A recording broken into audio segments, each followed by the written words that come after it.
Ya está. Bueno, bienvenidos todos al seminario estudiantil de altas energías y gravitación. Gracias por su asistencia. Hoy está con nosotros Odek Milstrom García, que es alumno del doctor Marcelo Salgado, alumno del posgrado en Ciencias Físicas, y pues nos va a presentar su trabajo en el formalismo de ondas gravitacionales en diversas teorías de gravitación. Les recuerdo, para quienes son nuevos, acá la idea es que sea una retroalimentación constante, entonces si en algún momento les surge alguna curiosidad o pregunta, por favor, alcen la mano y con gusto les responderá. Y bueno, gracias por estar acá, gracias y adelante. Gracias por la invitación, Miguel. Bueno, esta charla, como se titula Formalismo de gravitacionales en teorías relativistas de la gravitación, es el trabajo que realicé en la tesis de licenciatura bajo la tutoría del doctor Marcelo Salgado. Bueno, esto es una pequeña esquema de lo que va a ser la charla. Primero, los objetivos de todo este trabajo, una pequeña introducción, las aproximaciones en la relatividad general, que ya vamos a ver cómo están justificadas, luego el papel de la radiación gravitacional en la relatividad general, y por último, dos breves cosas acerca de algunas teorías alternativas a la relatividad general. Bueno, el primer objetivo de del trabajo fue estudiar a detalle la producción de ondas gravitacionales. Como ustedes saben, es un tema muy reciente que ha cogido un buen auge, entonces es una primera motivación, ¿no? Resulta que a buena aproximación la radiación gravitacional es cuadrupolar, a diferencia de la radiación electromagnética. De ahí la palabra que deriva de la famosa fórmula cuadrupolar. Ya veremos más adelante qué significa esto. Y bueno, el formalismo cuadrupolar, así se le conoce, en la relatividad general equivale a estas tres fórmulas que fueron derivadas, estas dos por Einstein y esta tiempo después. La primera, veremos al último qué significa, pero esta es la amplitud de la onda gravitacional. La segunda es la potencia radiada. La tercera es el momento lineal. Las tres dependen del momento cuadrupolar, que es y vamos a ver qué significan todos estos símbolos, ¿no? Qué significan estos corchetes, estos promedios, estas cosas. Esto es como lo que al final de la charla trataré de que entiendan, y yo también. Después, derivadas estas fórmulas, se puede, como un ejemplo sencillo, aplicar al famoso pulsar binario. Este pulsar se descubrió en la década de los 70, es un sistema binario de un pulsar que es una estrella de neutrones rotante y una estrella de neutrones que gira alrededor de este pulsar. Terminado este pequeño ejemplo, vamos a extender este formalismo a teorías métricas de la gravedad. Las más famosas, bueno, aquí nada más anoté teorías escalares tensoriales, pero también se puede aplicar a teorías FDR, que son las extensiones más inmediatas a relatividad general. Bueno, como les comentaba, esto apenas está empezando, ¿no? En 2015 hubieron hasta la fecha han habido diversas detecciones. Aquí pongo algunas. El año pasado apenas hubo una que todavía no se comprueba si fue una estrella de neutrones con un agujero negro o dos estrellas de neutrones. Esto es lo que detecta, la señal que detectan los detectores terrestres, como LIGO y Virgo. Y bueno, el papel de cómo identifican qué objeto es el que produjo esta señal, pues esto es lo que vamos a tratar de correlacionar en esta charla. Para empezar, vamos a empezar con relatividad general, pues es la teoría de la gravitación aceptada. ¿Por qué es la teoría de la gravitación aceptada? Porque está acorde con numerosos experimentos. Ustedes pueden leer famosos libros donde cada experimento hecho pues ha sido exitosa, ¿no? Su medición. Es muy precisa esta teoría. Tiene sus límites naturales, pero bueno, ahí es donde no funciona esta teoría, pero en donde funciona, está muy bien. Entonces, otro punto es que las detecciones directas pues fueron en este siglo, pero como les comentaba, este pulsar binario fue la primera evidencia indirecta de la existencia de ondas gravitacionales. Indirecta, vamos a ver que midieron el periodo orbital, cómo decaía, y solamente había una razón, que era el decaimiento por emisión de radiación gravitacional.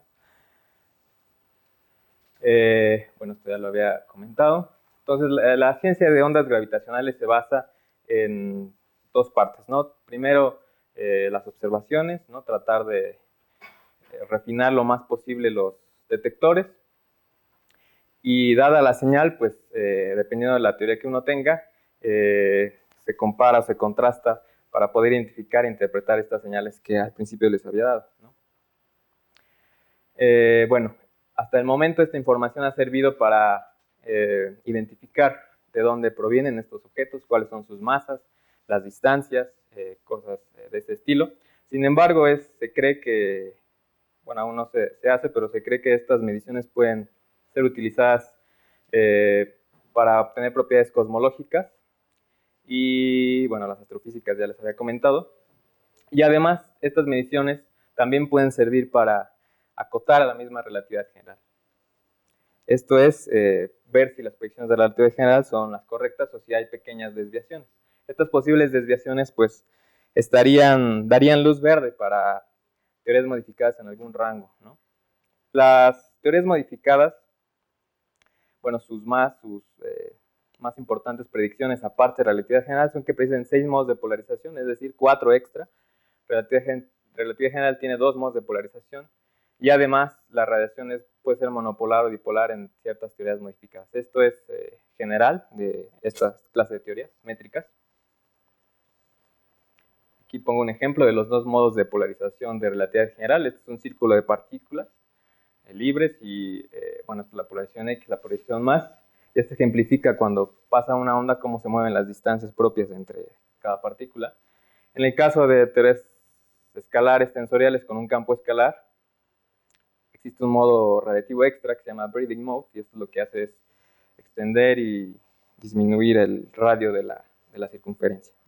¿Y a qué te refieres con un campo escalar? Con un campo escalar, bueno, la relatividad general, no he puesto las acciones, pero la acción de Einstein-Hilbert va algo así, ¿no? Y si yo quiero un campo escalar, pues le vamos a agregar un término de acción que dependa de un campo escalar, ¿no? Y la métrica. Entonces, relatividad general, y esta sería lo que sea que le vamos a agregar, ¿no? Entonces, ¿Qué significa físicamente? Un campo escalar, bueno. ¿Es una partícula? A este nivel no creo que se interprete como una partícula, ¿no? Simplemente un campo extra de materia, ¿no? Pueden ser un ejemplo de un campo escalar, pues en cosmología uno también puede agregar el inflatón. Ese es un campo escalar que se le agrega, que está acoplado mínimamente a la curvatura. Cuando hablo, lo vamos a ver más adelante, ¿no? Pero cuando hablo de un campo escalar en estas teorías, es agregar un campo escalar que aparte esté acoplado no mínimamente a la curvatura. ¿Qué quiere decir esto? Que, bueno, en la relatividad general, cuando decimos que es el acople mínimo, quiere decir que la curvatura solamente está representada en el escalar de Ricci o en las derivadas covariantes que traen la curvatura. Vamos a ver más adelante qué es exacto, cómo se ve esa acción, ¿no? Bueno, la relatividad en general, ahora vamos a ver un poco de las aproximaciones. Esto es toda una industria, ¿no? Entonces, trataré de poner lo más general, lo más entendible posible. Es una teoría no lineal, esto es decir que depende de segundas derivadas de la métrica y primeras derivadas de la métrica. Son las ecuaciones de Einstein. No puse la constante cosmológica, pero recientemente el trabajo, si uno pone aquí la constante cosmológica, uno puede igual derivar el formalismo cuadrupolar, y hay ciertas desviaciones, pero bueno, los cálculos ahí son otras cosas, más complicadas. Bueno, para resolver estas ecuaciones se conocen métodos analíticos y métodos numéricos. En este trabajo vamos a contar con métodos analíticos nada más. Una primera aproximación o solución aproximada es la que escribió Einstein para efectivamente definir a las ondas gravitacionales como perturbaciones a un espacio-tiempo de fondo. Esta es una manera de entenderlas. Entonces, bajo esta imagen uno puede entender a la onda gravitacional misma como una perturbación a un espacio-tiempo, que en este caso es Minkowski, ¿no? Esta es una solución aproximada. Si uno mete esta solución aquí, uno linealiza las ecuaciones de Einstein y obtiene la dinámica para esta perturbación. Sí, son todos los campos de materia colectivamente, lo que tú quieras, ¿no? Es un símbolo, ¿no? Bueno, la que les había comentado antes, ¿qué pasa aquí? La que les había comentado antes era la teoría linealizada. Esta puede ser generalizada una métrica de fondo arbitraria, vamos a ver más adelante, y existen otras aproximaciones más sofisticadas, que son las aproximaciones post-newtonianas, post-minkowskianas, expansión en términos de razón de masa, teoría de campo efectivo, bla, bla, bla. Son formalismos que todos son expansiones en serie en diversos parámetros. Aquí les pinto el parámetro de expansión para una expansión post-newtoniana y otro para una expansión post-minkowskiana. Cada uno de estos formalismos tiene como objetivo ir iterativamente resolviendo las ecuaciones por medio de expansión.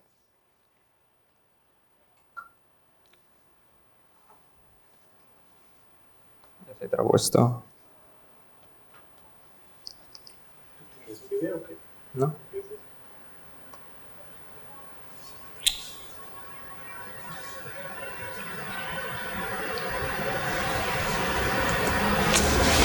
Perdón, ¿qué está pasando? Bueno, esta es una imagen que más o menos es para ejemplificar dónde cabe cada tipo de aproximación. Esto es muy parecido a las señales que les pinté al principio, ¿no? Entonces uno a partir de aquí puede identificar conforme el tiempo de la coalescencia de dos objetos compactos, ya sea estrellas de neutrones o agujeros negros o entre ellos. Esta es la señal que se va a recibir. Entonces, en esta parte, la aproximación postnewtoniana es la que funciona. Postnewtoniana me refiero a que la dinámica de los dos objetos ya no es newtoniana, es un orden más en C, o los que uno quiera, los que uno pueda, de la dinámica. Conforme los objetos se acercan y van a coalescer, ya no es posible utilizar ninguno de los métodos aproximados que les había contado, y uno tiene que utilizar relatividad numérica para poder generar estas cosas que se llaman perfiles de onda o templates, ¿no? Entonces aquí uno utiliza relatividad numérica. Después hay una fase como de rebote, donde uno necesita utilizar, en este caso estamos considerando agujeros negros, bueno, en este ejemplo se consideran agujeros negros, pero es perturbaciones que refieren a unas cosas que se llaman los modos cuasinormales, que son después de la coalescencia de estos dos objetos. Entonces nosotros, bueno, este trabajo está, de hecho, en la parte que no aparece aquí, porque no es post-newtoniano. Vamos a considerar la dinámica newtoniana nada más, ¿no? Lo más sencillo. Como ven, estos perfiles de onda pues son necesarios para contrastar con las señales. Estos se construyen por miles, por millones de datos, y estos son los que se comparan con las señales, y de ahí uno infiere qué objeto causó este tipo de señales. Entonces, la importancia de los dos métodos, numéricos y aproximados, pues está en poder reproducir correctamente estos perfiles de onda, ¿no? Oye, déjame ver, hasta es importante porque cuando los detectores detectan una onda gravitacional, en el caso de hoyos negros no radia luz. Exactamente. Sí, entonces quieres estar comparando con los templates momento a momento para en cuanto tú detectas, alinear los telescopios y también detectar la luz que viene del mismo lugar en el cielo. Entonces lo tienes que estar haciendo muy rápido, una cosa que toma supercomputadoras. Exactamente. Eso que comentó Cristian es importante porque las ondas gravitacionales no tienen contraparte electromagnética, ¿no? Entonces se abre un espectro totalmente nuevo que en algunos casos sí puede contrastar con la parte electromagnética, pero en algunos casos no. Entonces eso es otro punto a favor de esta área, ¿no?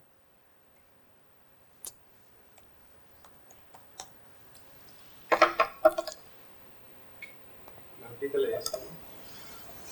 ¿Sí? Bueno, ahora vamos a ver un poco de la aproximación minkowskiana, que es como el estado del arte de los que utilizan estos métodos aproximados. La idea es introducir una nueva variable, una densidad tensorial, definida de esta manera, y reescribir las ecuaciones de Einstein de esta manera, como un operador hiperbólico. Entonces, con esta uno puede elegir la norma. Y de este lado se agrupan los términos que son cuadráticos en las primeras derivadas de esta nueva variable y la variable misma. A este término que ahí metemos toda esta clase de términos se le conoce como el pseudotensor de Landau-Lifshitz. Y además tenemos aquí la materia. Es un pseudotensor porque no transforma bajo coordenadas como un tensor. De este lado pues tenemos la variable. Es común introducir este potencial gravitacional. No se confunda con la perturbación que había puesto al principio. Este es un cambio de variable nada más. Esta elección de norma se ve de esta manera. Y bajo este nuevo potencial, las ecuaciones de Einstein completas, no he despreciado nada, toman esta forma, ¿no? Todos son términos no lineales del lado derecho y la materia.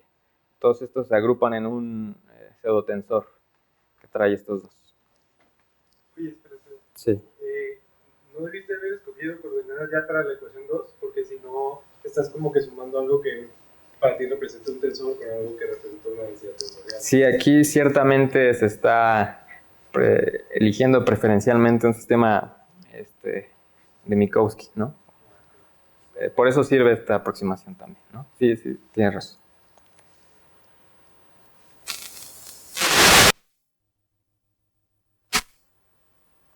Bueno, en esta aproximación, el parámetro a elegir pues, es el que les había pintado antes. De hecho, se elige solamente la G porque los demás pues, dependen del sistema que estemos escogiendo. Y lo que uno propone es que este potencial sea una expansión en serie en G, ¿no? Entonces, si uno sustituye esto en la ecuación pasada, uno va a obtener orden a orden en G en ecuaciones, ¿no? Bueno, hasta donde llegue la expansión, cada uno con su norma. Entonces, lo que se realiza es, uno resuelve para acá, y luego resuelve esta ecuación, que es el vacío principalmente, uno la mete aquí como fuente a la segunda ecuación segunda orden, y luego esta, y viceversa, así iterativamente, ¿no? Todo esto es simbólico, pero es lo que se hace.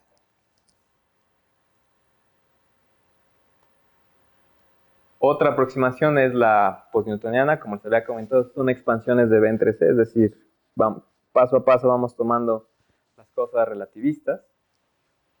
Y bueno, en este caso hay muchos enfoques, pero el más general es descomponer a la métrica en potenciales newtonianos, hasta donde uno quiera truncar la expansión, e ir resolviendo estos potenciales dependiendo de la materia que uno ponga, ¿no?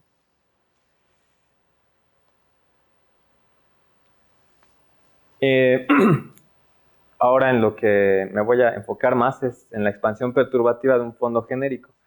Como les había comentado, como vieron al principio, la expansión aquí tenía un fondo de Minkowski y tenía solo a primer orden. Sin embargo, todas estas templates que les mostré y el formalismo cuadrupolar están muy relacionados con el hecho de que necesitamos sumarles una energía, adjudicarles energía a las mismas ondas gravitacionales. Es decir, estas transportan momento y carga y energía conforme se propagan. Entonces necesitamos una forma de adjudicarles o de definirles energía localmente.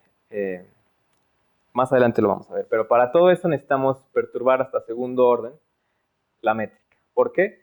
Si uno refiere a otras teorías lagrangianas, los tensores asociados a la materia siempre son cuadráticos en las primeras derivadas, ¿no? El tensor del electromagnetismo igual es cuadrático en A, un campo escalar es cuadrático en phi, bla, bla. Entonces queremos también de ahí construir un tensor que sea cuadrático en la onda, o sea que en la primera perturbación, la perturbación a primer orden. Este es el objetivo por lo que vamos a hacer perturbación hasta segundo orden, ¿no? Entonces, bajo esta expansión uno puede expresar cualquier tensor de esta manera, ¿no? Un término a primer orden, a segundo orden, y así lo definí. Entonces, en este caso nos interesa, vamos a dejar de lado un poco la formulación de Landau que habíamos expresado antes, y vamos a partir de las ecuaciones de esta forma, en el tensor de Einstein. Ninguno puede probar que a primer orden el tensor de Einstein tiene esta forma. A segundo orden, bueno, a segundo orden se puede dividir en una parte que dependa, ¿dónde está? Una parte que dependa linealmente de la segunda perturbación y cuadráticamente de la primera perturbación, ¿no? Esta es una forma nada más de escribirlo. Este término alfa es un término que contiene términos cruzados entre la curvatura de fondo, o sea, orden cero, son las tildes, y términos cruzados con primeras y segundas perturbaciones, ¿no? Este es el tensor de Einstein a segundo orden. Y bueno, la parte cuadrática en la primera perturbación y la parte lineal en la segunda perturbación. Esto es lo que buscábamos, ¿no? Un objeto cuadrático a primer orden. Sin embargo, este objeto no es invariante ante transformaciones de coordenadas. Entonces, pues eso significa que hay un problema, ¿no? Porque cualquiera que sea la h, pues va a tener un distinto tensor de Einstein a segundo orden. Entonces, como les había comentado, la energía de las ondas gravitacionales está relacionada con un objeto cuadrático en los campos. Y bueno, este objeto es el que relaciona las fuentes, es decir, la materia, con lo que se detecta, con la misma onda gravitacional. También les había comentado que no es posible definir de manera local la densidad de energía de las ondas gravitacionales. Y sin embargo, bueno, dados estos problemas, existen otras aproximaciones aparte, en donde para un sistema aislado se puede definir siempre y cuando se consideren distancias lejanas a la fuente. Entonces, bajo esta aproximación, un señor que se llama Isaacson, en la década de los 60, propuso una separación de forma efectiva de las ondas gravitacionales de una métrica de fondo. Lo que se tiene aquí, o por lo que se hace esto, es que esto es una cosa como de juguete, ¿no?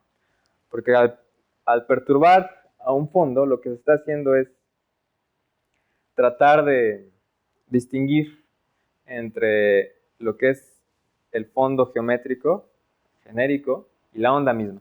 Porque bajo este esquema, todo el espacio-tiempo es dinámico, ¿no?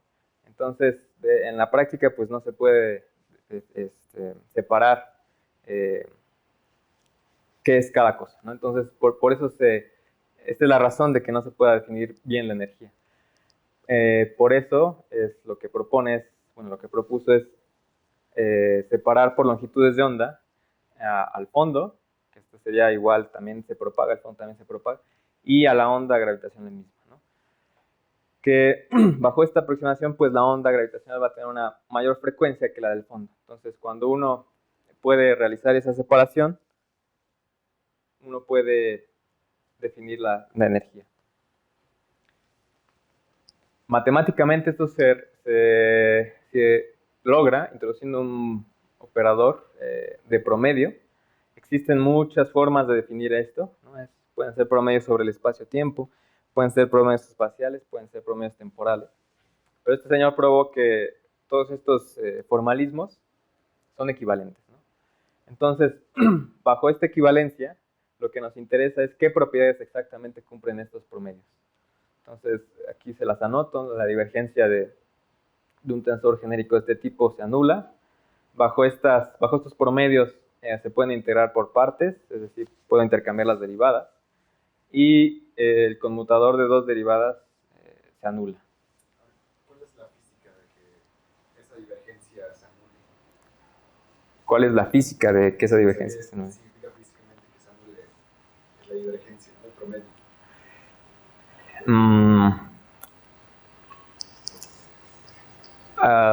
Podría decirse que cuando uno realiza una derivada, esta derivada está asociada a una longitud característica Y esta longitud característica es la que está asociada al espacio-tiempo de fondo, ¿no? Entonces, ¿cómo está variando un tensor o un objeto respecto al fondo, ¿no? Entonces, si uno promedia, ¿qué quiere decir? Que en cierto, bajo esta, si uno agarra una cajita de esta longitud, lo que quiere decir es que no está cambiando, ¿no? Que permanece constante. Entonces, eso podría decir.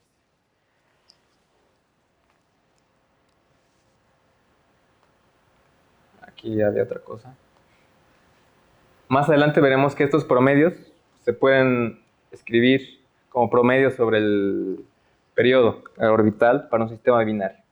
De esta forma, ¿no? Como una integral temporal. Oye, ¿y por qué la última, digamos, la conmutador de las derivadas covariantes? Eso te daría como un Riemann. Exactamente, por eso mismo. Un Riemann daría 1 entre la longitud cuadrada del fondo. Entonces, ese lo despreciamos, ¿no? Estamos quedando solamente con términos 1 sobre lambda. 1 sobre lo que varía respecto a la longitud, cualquiera que uses, ¿no? Pero por eso, porque va como la curvatura. Por eso se anula.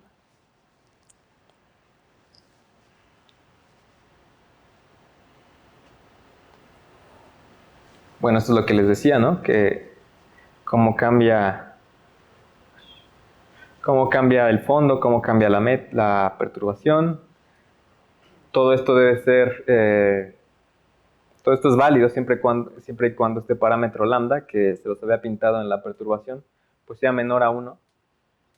Y bueno, bajo estas hipótesis, las ecuaciones de campo, que ya habíamos obtenido el término de primer orden a orden 0, a primer orden y a segundo orden, en vacío, se escriben de esta manera, ¿no? Aquí lo único que, si recuerdan, el término de segundo orden traía 2 partes, y lo que escribí aquí es, del lado derecho, simplemente pasé del lado derecho el término cuadrático de la perturbación a primer orden, y del lado izquierdo dejé el término lineal a segundo orden. De esta ecuación podemos entender de alguna forma que este término cuadrático está actuando como fuente a la perturbación a siguiente orden, a orden cuadrático, ¿no? Entonces, esta es otra forma de ver que como que las perturbaciones van siendo fuente de perturbaciones a mayor orden, ¿no? Las ondas gravitacionales generan ondas gravitacionales también, ¿no? De aquí se puede ver esto. ¿Mande? ¿De qué depende esa longitud característica? ¿Esta lambda? Ajá, sí, las longitudes. Bueno, estas longitudes están asociadas con la longitud de tu sistema, del sistema que estés considerando, ¿no? En el caso de Minkowski, pues esta cosa es infinita, ¿no? Si esta lambda tiene que ver con agarras, no sé, el radio de tu sistema binario, y de aquí puedes definir esta longitud. Existe dos, ¿no? La lambda y la L. Sí, esta es la del fondo y esta es la de la onda, ¿no? ¿Sí? ¿O cuál otra dijiste? O sea, ¿qué era la lambda? Esta lambda es la longitud asociada a las fuentes, ¿no? Uno puede obtenerla de ahí. Esta lambda barra C, ¿no? Esta LC es la que les pintaba acá, ¿no? Esta otra lambda es el parámetro de perturbación que les había pintado al principio, ¿no? Se relacionan, si uno mete esto en las ecuaciones de campo, uno obtiene esta relación.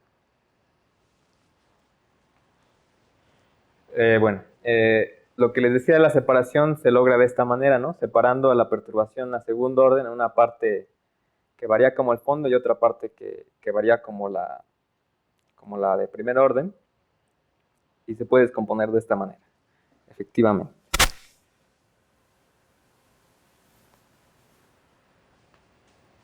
Bueno, después de esto, bueno, al sustituir esas ecuaciones, esta descomposición, uno puede encontrar que lo que contribuye a la perturbación a segundo orden, que varía como el fondo, que varía con alta frecuencia y rápidamente, es debida al promedio del objeto cuadrático de la perturbación a primer orden. Entonces, de aquí uno identifica, ahora sí, a este objeto como bueno, se le conoce como el pseudotensor de las ondas gravitacionales, tensor de energía-momento de las ondas gravitacionales. Y este efectivamente ahora sí cumple lo que debería cumplir un tensor de energía-momento. Es invariante ante transformaciones de coordenadas bajo estos promedios y se conserva también. Entonces, ahora sí hemos encontrado de manera efectiva cómo adjudicarles energía a estas ondas gravitacionales. Si uno utiliza las reglas que les pinté de los promedios y sustituye la expresión explícita de este objeto, uno puede simplificar las cosas y llegar a que tiene esta forma. Aquí definí una nueva variable, h barra, y uno puede, bueno, se prueba que tiene esta forma, ¿no? Entonces este objeto es el que nos interesa. Ahora, para conectar un poco las cosas que les había comentado de Landau-Lifshitz, pues si uno linealiza, o sea, si uno perturba a primer orden el potencial gravitacional, es decir, si uno agarra la variable esta G gótica y la expande alrededor de Minkowski, uno encuentra que es exactamente la variable h barra que les había pintado, ¿no? De hecho, tiene esta forma. Y si uno asume igual un fondo plano, es decir, este es el operador derivada asociado a Minkowski, este es arbitrario, uno encuentra que el pseudotensor también se puede encontrar promediando el de Landau-Lifshitz, ¿no? Otra forma de encontrar este pseudotensor es perturbando a segundo orden la acción, ¿no? Directamente la acción. También bueno, lo probé, ¿no? Se puede probar que efectivamente es el mismo objeto. Entonces son tres formas distintas de llegar al mismo objeto. Con la peculiaridad de que hay que tomar en cuenta siempre estos promedios. Bueno, entonces ya dejemos un poco esta parte de las perturbaciones y los métodos aproximados. Ahora vamos a hablar acerca de la radiación gravitacional en sí. Es común que en la literatura de ondas gravitacionales se adjudique que los modos radiativos, es decir, las dos polarizaciones, se encuentran en la parte sin traza y transversa de la perturbación, o sea, de la THAB. Sin embargo, cuando se prueba esto, uno antes supuso ausencia de fuentes, es decir, supuso vacío. Es decir, bueno, vamos a ver más adelante qué quiere decir esto. Sin embargo, esto contradice el hecho de que si los modos sin traza y transversos son aquellos en donde no hay materia, o no hay fuentes, ¿cómo es que estos conllevan la información de la materia? Entonces, esta aparente ambigüedad fue recientemente discutida por Ashtekar en 2017. Y bueno, al realizar este trabajo vimos que más o menos era algo parecido a lo que él realizó, pero sin embargo lo hizo de una manera más sofisticada. En este libro se trata igual el mismo problema, cómo asociar estos modos transversos sin traza a la materia. Y bueno, un enfoque para atacar esta ambigüedad es considerar la similitud entre la relatividad general y la teoría electromagnética clásica. Entonces, lo que va a seguir a continuación van a ser dos enfoques de la radiación electromagnética, de la radiación gravitacional, un enfoque covariante y un enfoque en una descomposición 3+1. Entonces, al final de esta sección vamos a entender cómo es que los modos transversos y sin traza, donde están las polarizaciones, se relacionan con la materia misma. Entonces, la pregunta es cómo aislar los grados de libertad radiativos cuando hay materia. Esto es las ecuaciones del electromagnetismo, las ecuaciones de campo y los campos eléctricos y magnéticos. Para un observador, este es el tensor de Maxwell, Faraday, no me acuerdo. Y para un observador con 4 velocidades BA. Uno puede demostrar que se puede escribir como esta forma, este tensor, que está asociado con el 4 vector, y este es el potencial escalar de electro, potencial vectorial de electro. Es bien conocido que los campos toman esta forma, ¿no? Son combinaciones lineales de este potencial. Estas dos términos son invariantes ante transformaciones de norma de esta teoría, que son de esta forma. Uno puede elegir fijar la norma a la de Lorentz, uno puede reescribir las ecuaciones como una ecuación de onda, y bueno, de aquí se puede interpretar como que las cuatro componentes de este vector son radiativas. Cuando digo radiativos me refiero a que satisfacen una ecuación de onda, ¿no? Entonces, esto es lo que vamos a buscar, que satisfagan una ecuación de onda. La norma puede especializarse, o sea, la norma de Lorentz, puede especializarse en el caso sin fuentes, es decir, si uno considera J igual a 0, uno puede fijar que A0, o sea, el phi puede ser 0, la condición de vacío, y se reduce la norma de Coulomb, ¿no? Esto es bien conocido.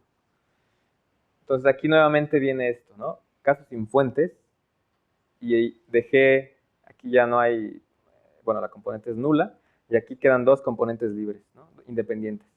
Entonces aquí uno ya fijó las dos polarizaciones de electromagnetismo, los dos grados de libertad radiativos de electro, con esta norma, ¿no? Sin fuentes.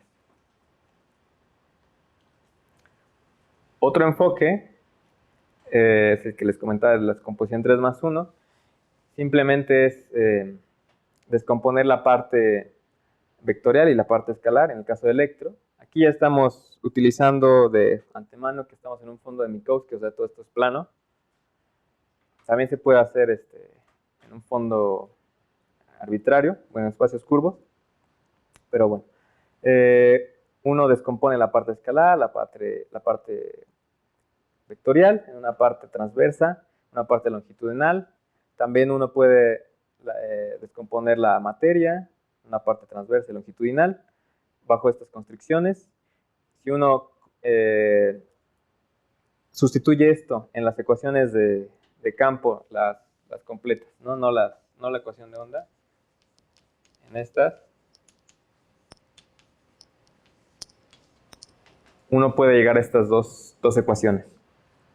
Entonces, una ecuación de onda para la parte transversa y una ecuación de Poisson para la parte escalar. Esto también es bien conocido, ¿no? Que los modos radiativos están en la parte transversa del potencial.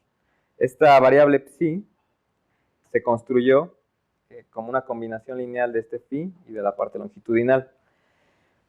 Esta forma de escribir las ecuaciones es invariante de norma, es decir, que estas dos cantidades ya son invariantes bajo las transformaciones de norma, ya no cambian.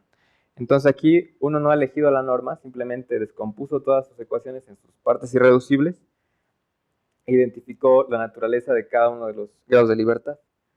Este grado de libertad se puede decir que es físico, pero está asociado a la materia, ¿no? A la densidad escalar.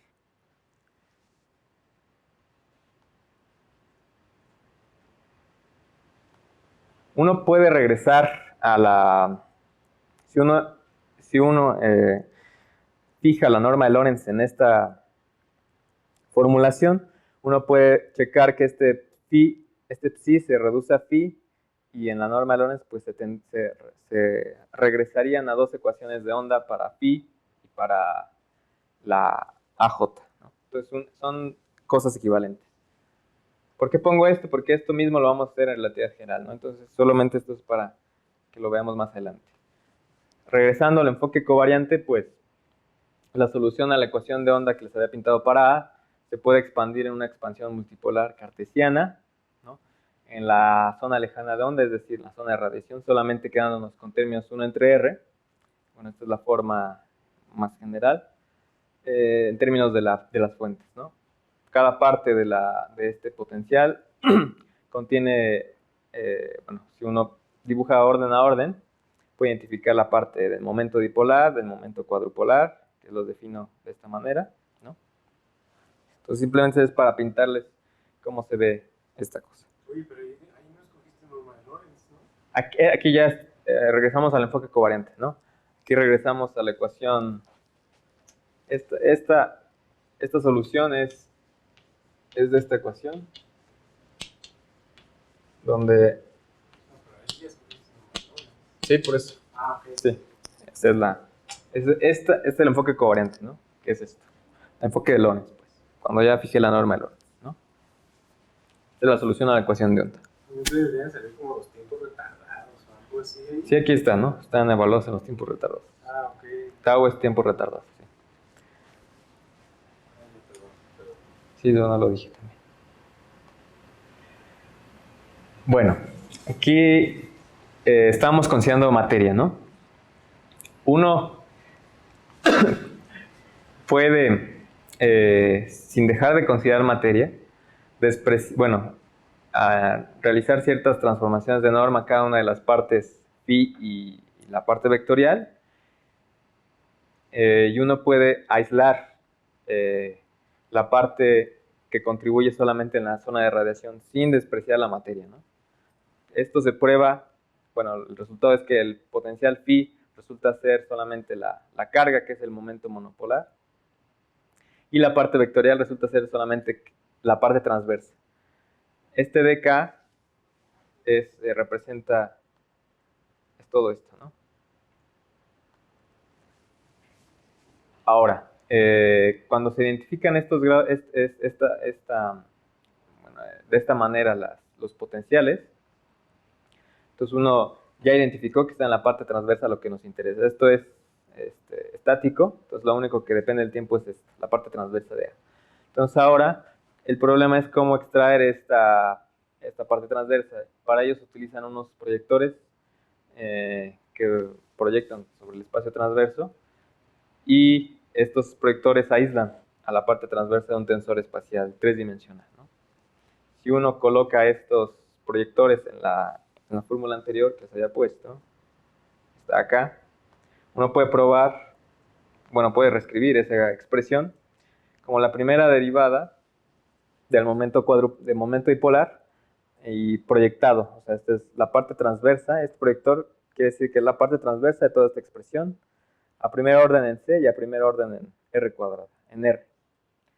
Entonces esta expresión concluye lo que ya sabíamos de que la radiación electromagnética es dipolar, ¿no?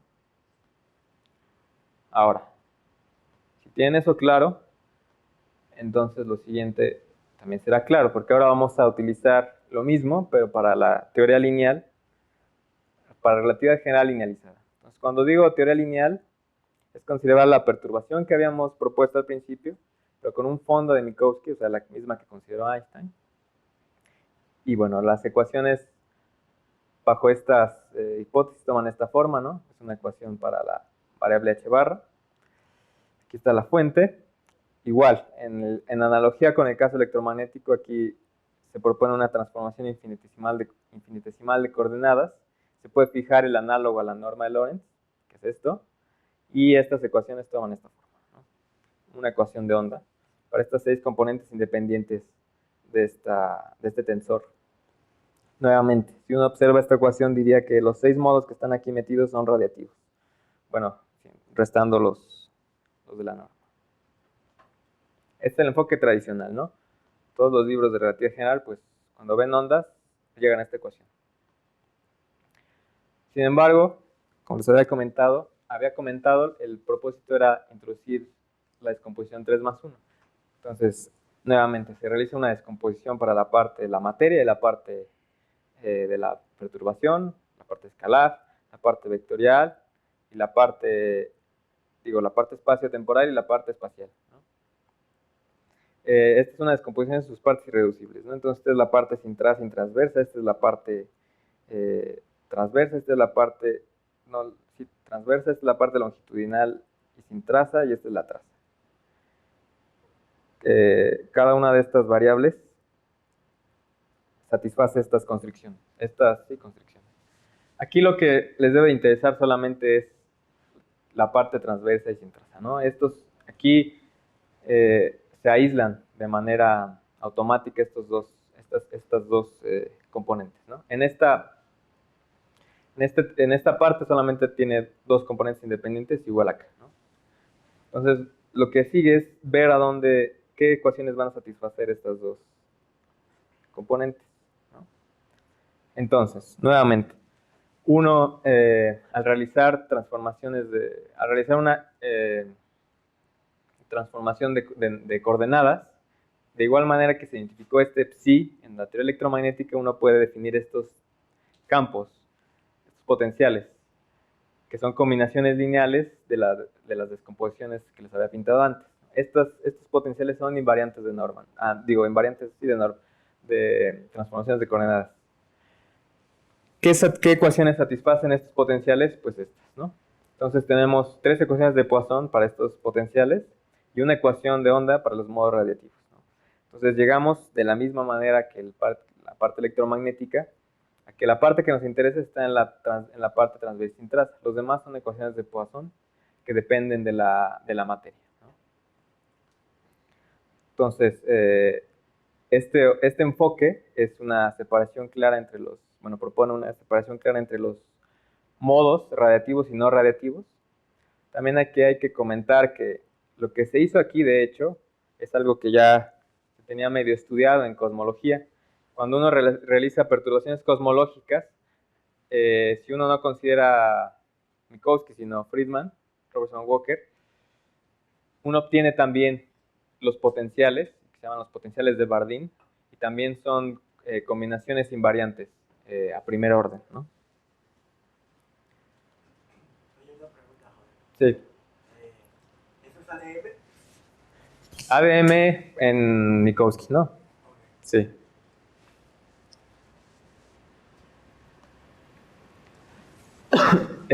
Bueno, regresando al enfoque covariante, la solución a la ecuación de onda con la norma de Lorentz, es decir, esta de aquí,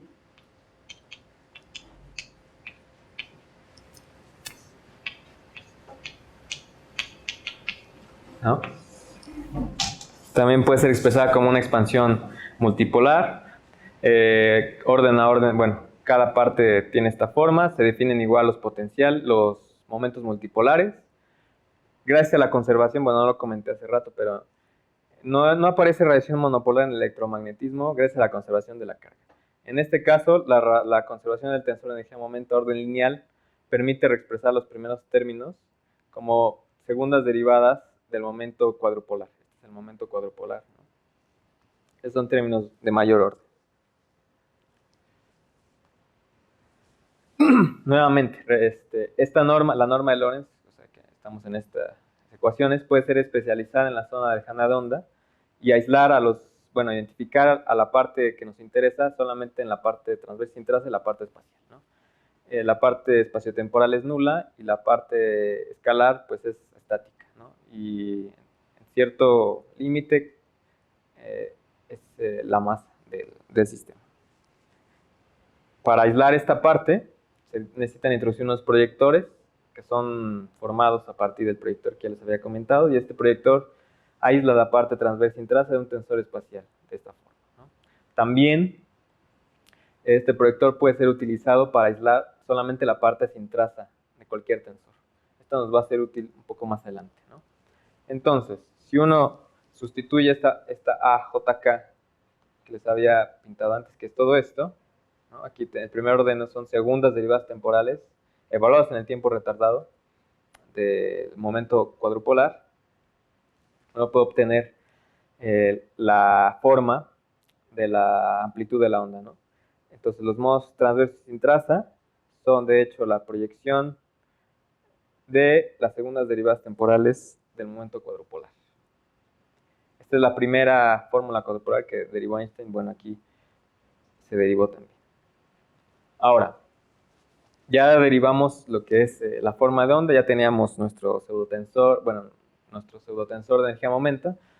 Entonces ya podemos escribir explícitamente la energía de las ondas gravitacionales, ¿no? Cómo es que se relacionan con el sistema. Entonces, lo que se piensa es, en la realidad, un sistema que está emitiendo radiación gravitacional, al emitir, pues va a una fase de equilibrio. En el caso de un sistema binario, un sistema con una órbita excéntrica, pues conforme vaya emitiendo, la órbita se va a hacer circular, ¿no? Se circulariza. Entonces, esta conclusión permite decir que la radiación gravitacional emite energía al sistema. Entonces, esta es una ecuación de balance, ¿no? La energía que pierde el sistema es la energía debida a las ondas gravitacionales. Y es de esta forma, ¿no? La componente espaciotemporal del pseudotensor de las ondas. El pseudotensor que les había pintado al principio, bueno, el que obtuvimos, igual puede ser especializado en la zona lejana de onda, y lo que resulta es que solamente la parte sin traza y transversa es la que contribuye cuando se desprecia en términos de 1 entre r cuadrado. Entonces es más. Sí. Tengo una pregunta. ¿Les dice pseudotensores porque son como densidades o algo así? En este caso les digo pseudotensores por los promedios, ¿no? Porque siempre tienes que cargar con estos promedios, ¿no? Ya, y es que desde el inicio definiste unas densidades, ¿no? Sí. Esas ya no las... ¿Es por lo que estás haciendo todo esto? No. La primera densidad que había definido, que era la G tilde, ¿no? Le vamos a poner Ajá, esto de aquí, ¿no?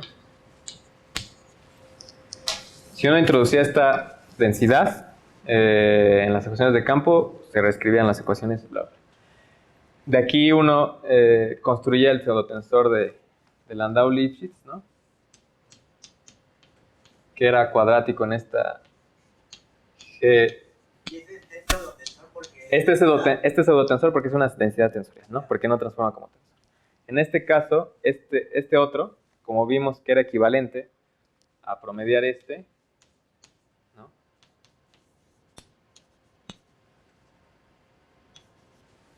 O de la otra forma, perturbando a segundo orden las ecuaciones tradicionales, aparte de, bueno, ya cuando promediamos, bueno, en esta cosa le decimos pseudotensor por los promedios que pusimos, ¿no? Porque ya dejó de ser ciertamente una densidad tensorial. Porque vimos que la identificación sucedía cuando esta G tilde la pasamos a, bueno, sustituíamos la perturbación, ¿no? Entonces la G tilde también, para identificar este teta AB, con el TL que construye de esta densidad, también tuvimos que linealizar, ¿no? Entonces ya dejamos aquí esta variable, ¿no? Ya no aparece. Entonces, a este nivel se llama pseudotensor por este promedio, estos promedios.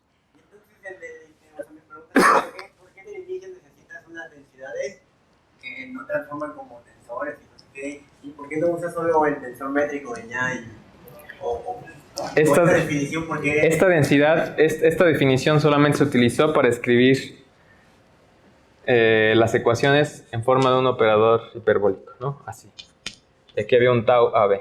Esta no es la H barra de acá, ¿no? Este es el otro potencial, ¿no? Entonces, cuando uno tiene esta forma de las ecuaciones diferenciales, la solución es inmediata, ¿no? Es la función de Green, ¿no? De este TAB, ¿no? Entonces, por eso se prefiere esta forma de las ecuaciones a la otra, la de GAB, RAB.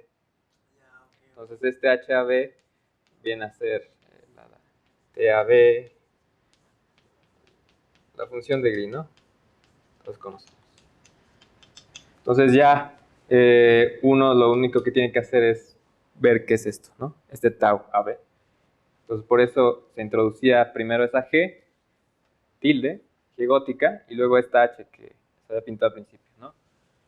Esta H estaba relacionada con tenía uno de Minkowski y una tilde, ¿no? Entonces, por eso se introducía esta variable GAB, luego este potencial, para escribir las ecuaciones así, ¿no? Por eso. ¿Y entonces qué es más físico, los tensores o las densidades tensoriales? Bueno, aquí no estamos hablando de qué es más físico, ¿no? Nada más es una nueva variable, reescribir las ecuaciones. La física es la misma, ¿no? Ajá. Es una redefinición, ¿no? Las ecuaciones son las mismas a ese nivel, ¿no? Oye, yo tengo una pregunta.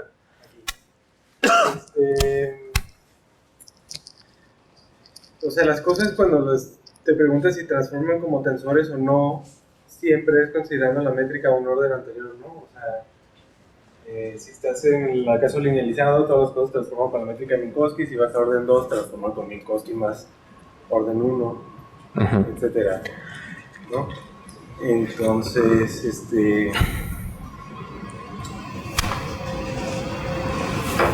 o sea, aquí cuando te preguntan si transforman como tensores o no, ¿es en ese sentido? O, a ver, ok, espera. Y más, o sea, a lo mejor si aquí te quedas a orden 1, por ejemplo, y tomas el fondo de Minkowski, o sea, es que ni siquiera sé cómo lo quería preguntar bien.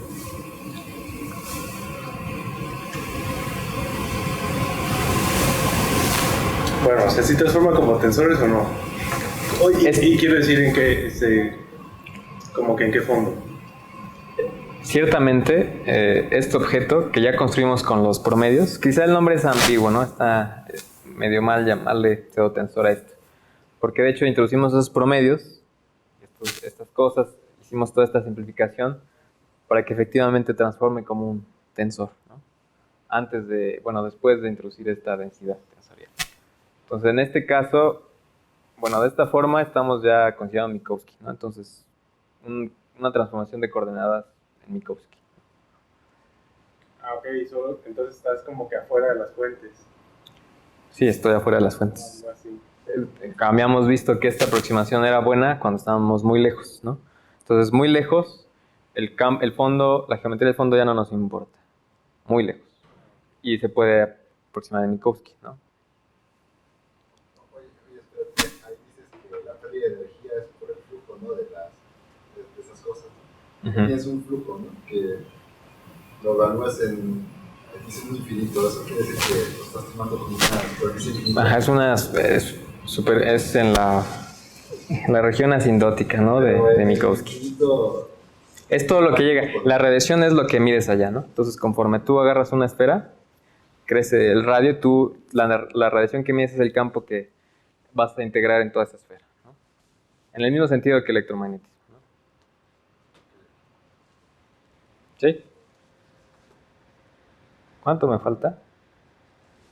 ¿O cuánto tengo, profesor? Bueno. ¿Sí? Me avisa. Bueno.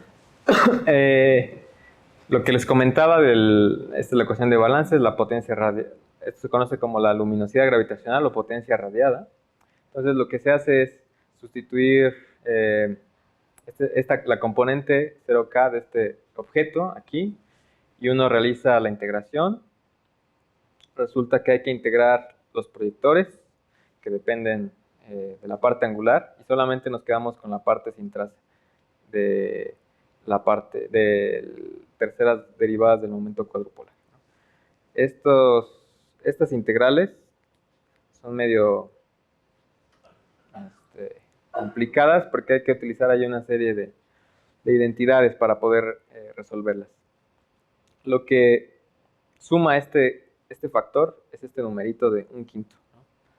Aquí hay otros factores que no puse, pero este factor es importante.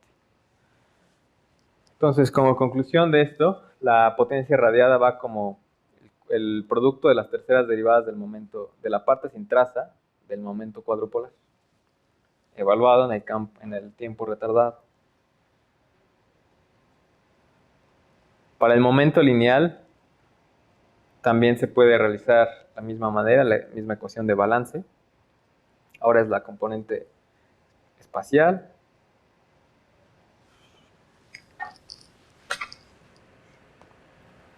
Y uno obtiene esta forma, ¿no? Igual el promedio temporal de la cuarta derivada. Este ya no es el momento cuadrupolar, este es el siguiente momento, que se le conoce como el momento cuadrupolar de masa.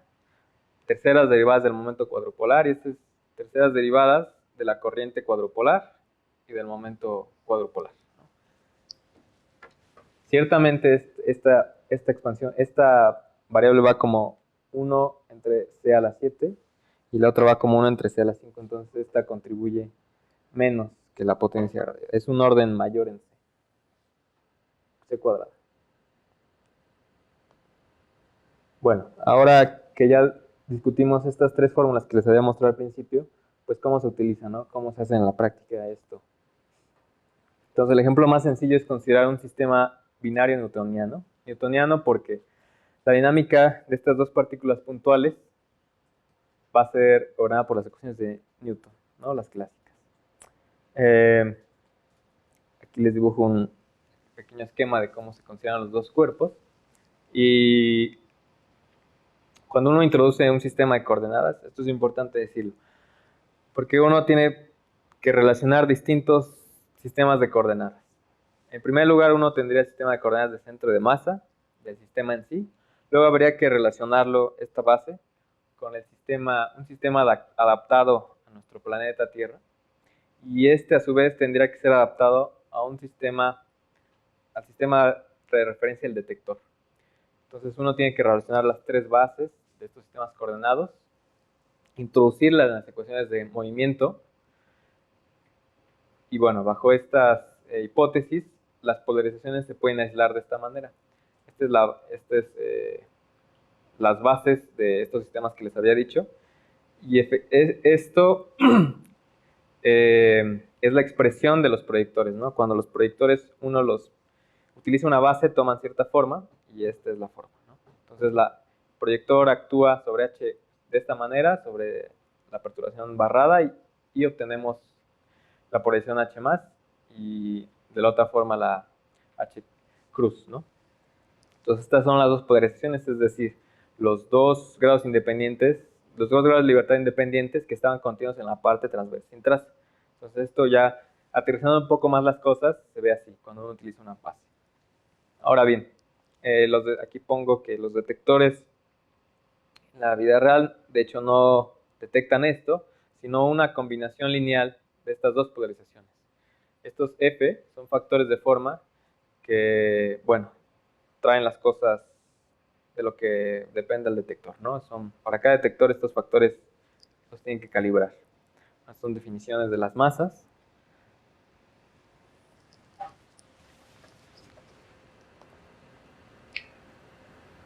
Entonces ya teníamos aquí la base, ¿no? Entonces, ahora lo que tendríamos que hacer es sustituir esta H barrada, que eran las expansiones multipolares, las segundas derivadas del momento cuadrupolar, y proyectarlas, ¿no? Entonces, cuando uno se introduce un sistema de coordenadas y las ecuaciones de campo aparte, si quieren aquí hay que recapitular un poco más, ¿no? La cosa va así. Entonces, uno tiene los momentos, y estos son integrales espaciales de la materia, ¿no? Este TAB. Este TAB está relacionado con la ρ que yo les dibujé, ¿no? Que son las deltas. Luego el momento cuadrupolar está relacionado con la HJK, ¿no? Entonces, uno considera la materia, considera la dinámica de la materia, sustituye en cada uno de los momentos, hace las derivadas que tenga que hacer, y sustituye ya sea en la HJK, en la potencia radial o en el momento lineal, ¿no? Entonces así va el paso para considerar el sistema que uno quiere. Si uno quiere considerar otro sistema, un fluido, cualquier otra cosa, puede considerar también una esfera que se deforma, uno tendría que cambiar esta densidad, y uno, lo que se hace es igual sustituir en el tensor de materia, la energía momento de la materia. Entonces más o menos así es el juego aquí. Este phi es el ángulo de la fase orbital, ¿no? Cómo se va moviendo, cómo van orbitando las dos estrellas. Simplemente una constante esta. Entonces, aquí antes de hacer los promedios temporales, uno puede pintar las cosas van a depender de la fase orbital, es decir, de cómo se estén moviendo los dos objetos. Antes de realizar los promedios, uno puede calcular estos flujos. Simplemente es no promediándolos, ¿no? Temporalmente. A este nivel, recuerden que había dicho que los promedios en un sistema binario se reducen a promedios sobre el periodo orbital. Aquí les pinto la F, que depende de la fase orbital, y E es la excentricidad de la órbita. Esta H más y esta HX que pinté aquí, las pinté para una órbita circular. Ciertamente, si uno incluye aquí la excentricidad, las expresiones son un poco largas, por eso lo quité aquí. Pero bueno, en lo general esto va a depender de la excentricidad también. La L es un ángulo que está relacionado con el sistema que aquí dibujé. Este ángulo de aquí, ¿no? No recuerdo su nombre, pero es como se inclina el plano de la órbita respecto a un sistema de coordenadas, ¿no? Respecto a este, ¿no? Todos estos factorcitos son importantes porque esas cosas se miden, ¿no? Cuando uno mide, observacionalmente, uno saca medidas de cada uno de estos parámetros, ¿no?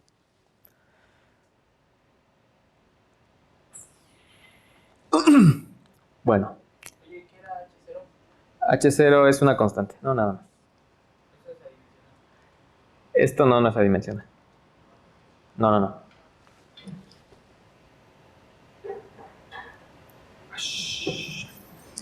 Bueno, entonces, ¿cómo está la cosa? Ya tenemos todas las expresiones que dependen de la única variable dinámica que es phi. Este ángulo L puede ser fijado, pero la única cosa de la que varían estas cantidades G y F y H es de phi.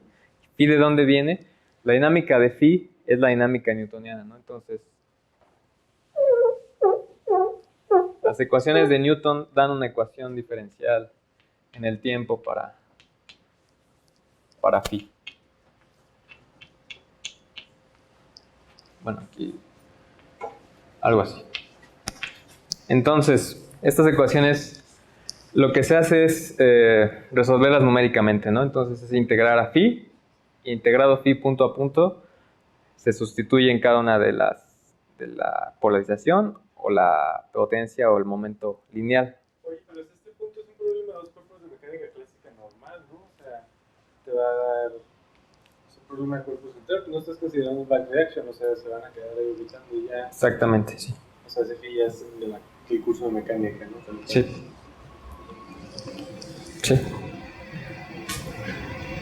De hecho, esto lo vamos a ver aquí, ¿no? Esta es la solución. Estas son las polarizaciones de una órbita circular. Ciertamente, todo el tiempo es... estas son las... verticalmente son las polarizaciones, ¿no? Como aumentan y disminuyen conforme pasa el tiempo. Entonces, para una órbita circular, pues la cosa es periódica, ¿no? Siempre está emitiendo, siempre tienen los mismos máximos y mínimos las polarizaciones, ¿no? Entonces, en este sentido, es newtoniano, ¿no? Siempre va a ser newtoniano, no va a decaer, no hay back reaction.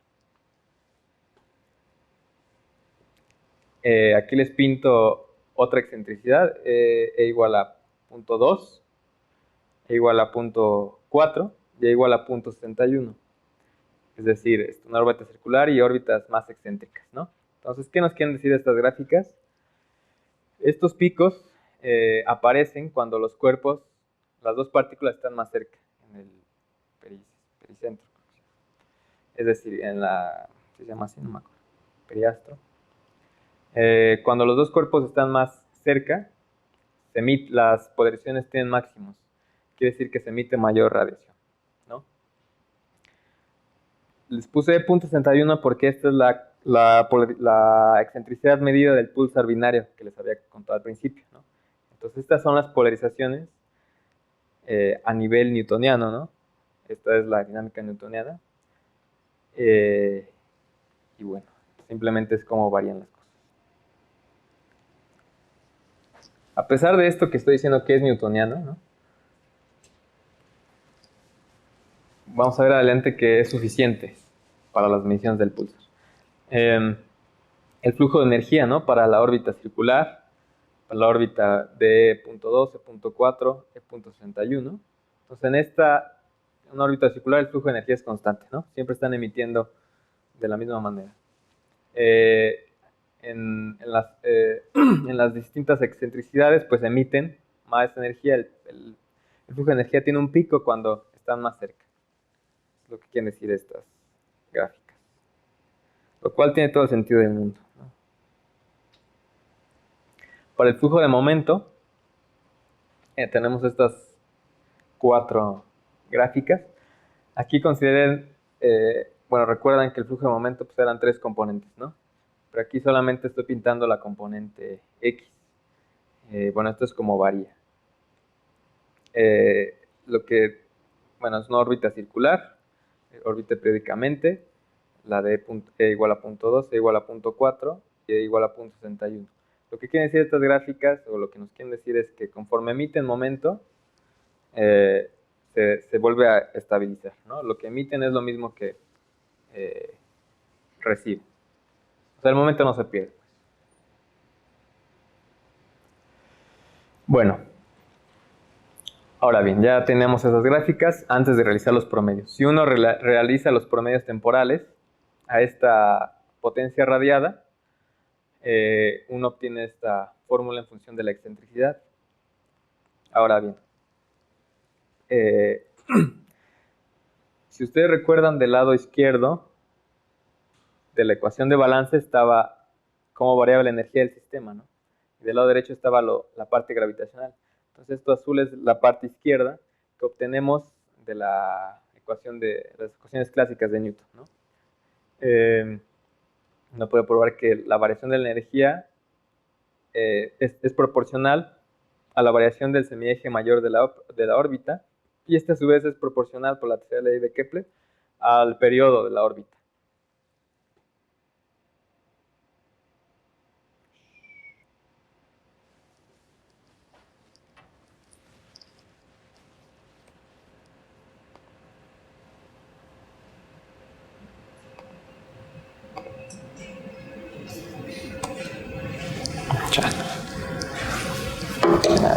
Perdónenme que ya no tiene pila.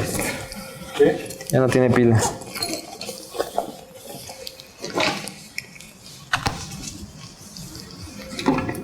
¿Esto sí funciona?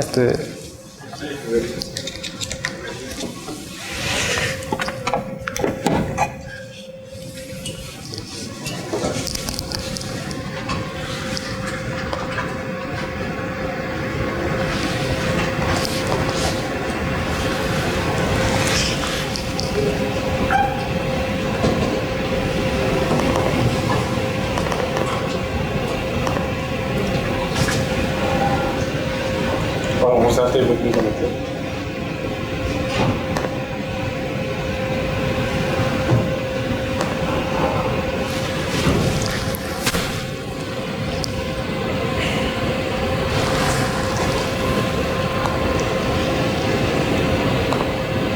¿Aquí qué pasó?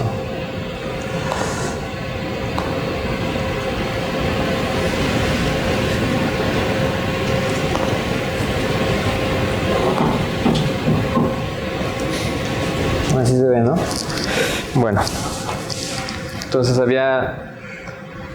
por la tercera ley de Kepler, el periodo de la órbita es proporcional al semieje mayor. Entonces,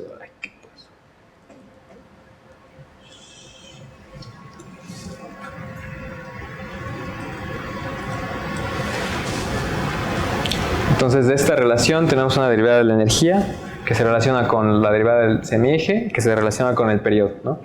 Entonces de aquí obtenemos el lado izquierdo de la ecuación de balance. Del lado derecho teníamos la expresión asociada a las ondas gravitacionales, ¿no? Entonces esto nos indica cómo cambia el periodo gravitacional de las órbitas en función de la excentricidad y del periodo mismo, ¿no? Esto es lo que se utilizó para describir de manera teórica cómo es que decae el periodo orbital. Entonces, esta gráfica que les pinto aquí, bueno, yo la pinté, pero es causa del premio Nobel de 1993, porque Hulse y Taylor, los que descubrieron este pulsar binario, a lo largo y hasta la fecha, siguen midiendo cómo va cambiando el periodo orbital de este pulsar binario. Aquí no están pintados los datos experimentales, pero si uno va al paper original, pues checan súper bien del orden de 0.2% de precisión. Entonces todo esto es newtoniano, ¿no?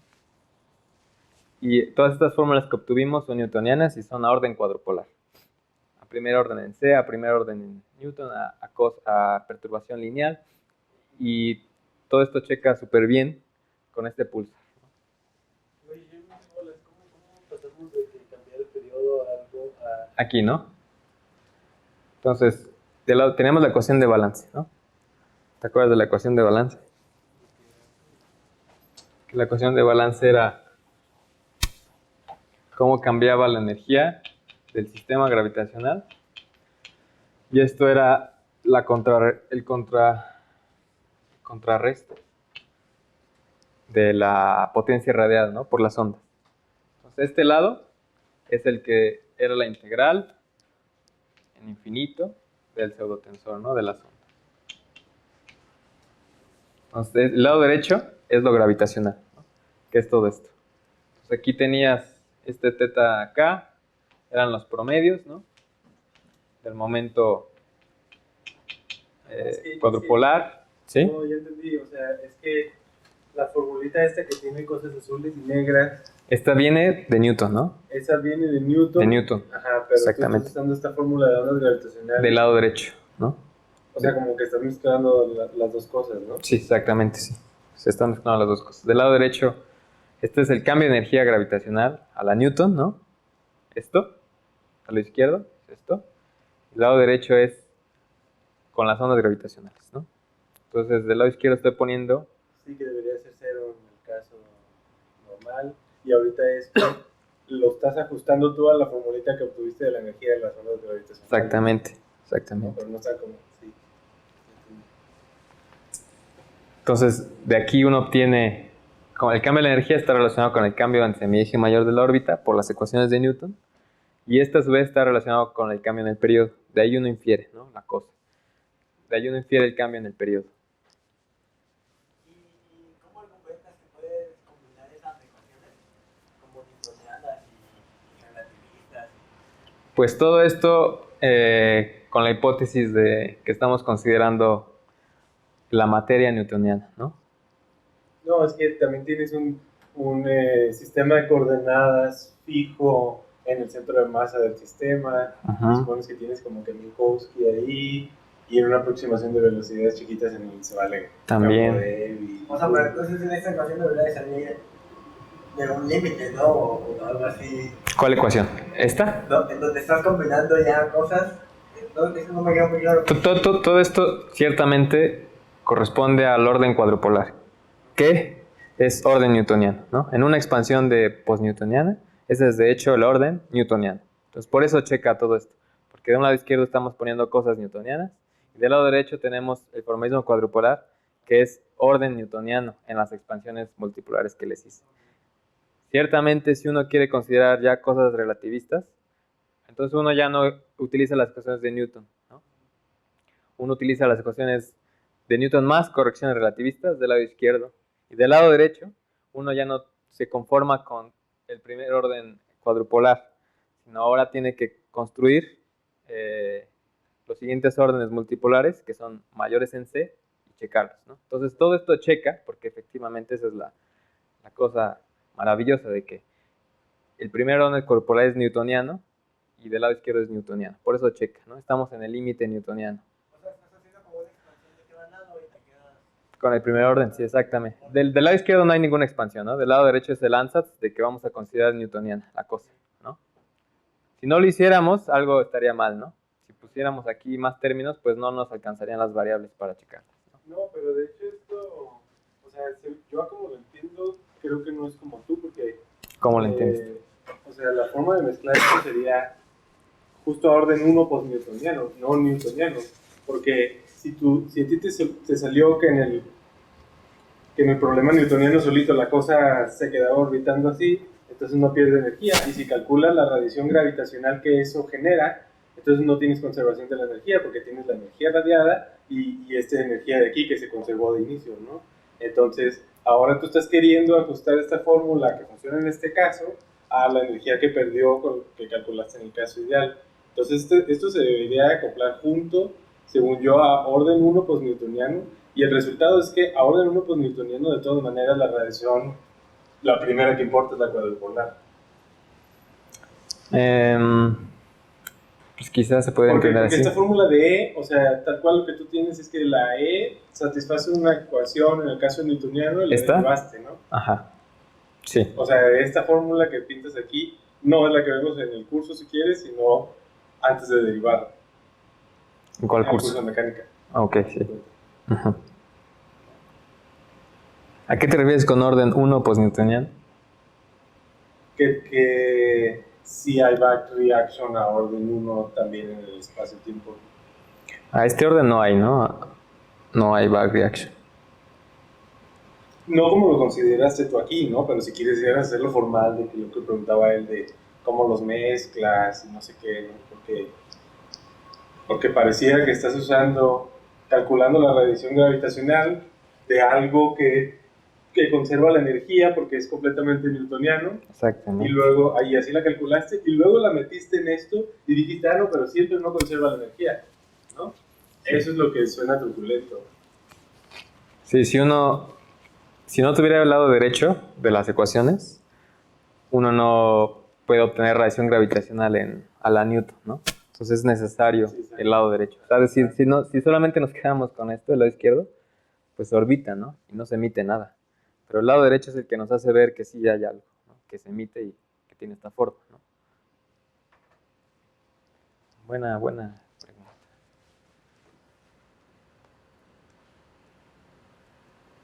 Bueno, ya con esto vamos a terminar. Y simplemente el objetivo de esta sección es extrapolar todo esto que hice, pero a otras teorías, ¿no? ¿Por qué? ¿Por qué no? Porque las recientes mediciones, bueno, como les comentaba, el pulsar es totalmente exacto. Bueno, muy exacto, muy preciso. Entonces esto deja ventanas muy cortas para pequeñas desviaciones, ¿no? Para desviaciones a la misma relatividad general, o sea, órdenes mayores postnewtonianos u otros, y para desviaciones a otras teorías. Entonces, bueno, aquí les pongo por qué considerar brevemente teorías alternativas. Bueno, existe una amplia gama de estas teorías, muy conocidas. Se utilizan principalmente como explicaciones alternativas al sector cosmológico, al sector de la energía oscura y la materia oscura. Las más estudiadas y naturales extensiones de la teoría general son estas teorías escalares tensoriales y teorías FDR, ¿no?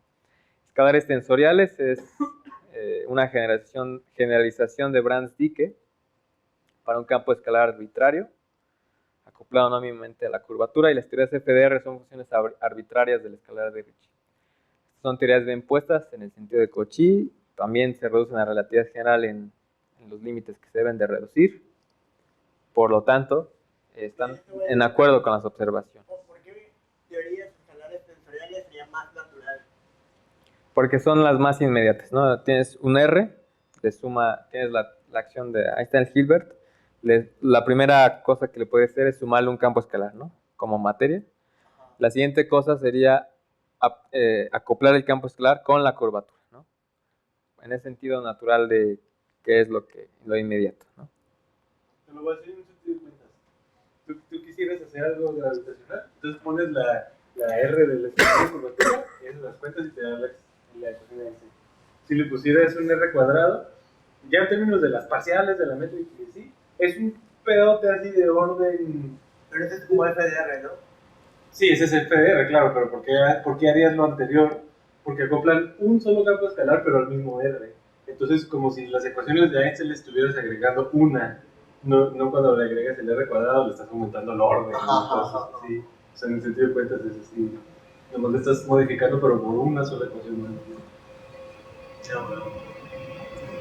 Por eso naturales, ¿no? Y además históricamente son las que se estudiaron después de la relatividad general, ¿no? De hecho, estas teorías también están justificadas de otras áreas. No voy a meter.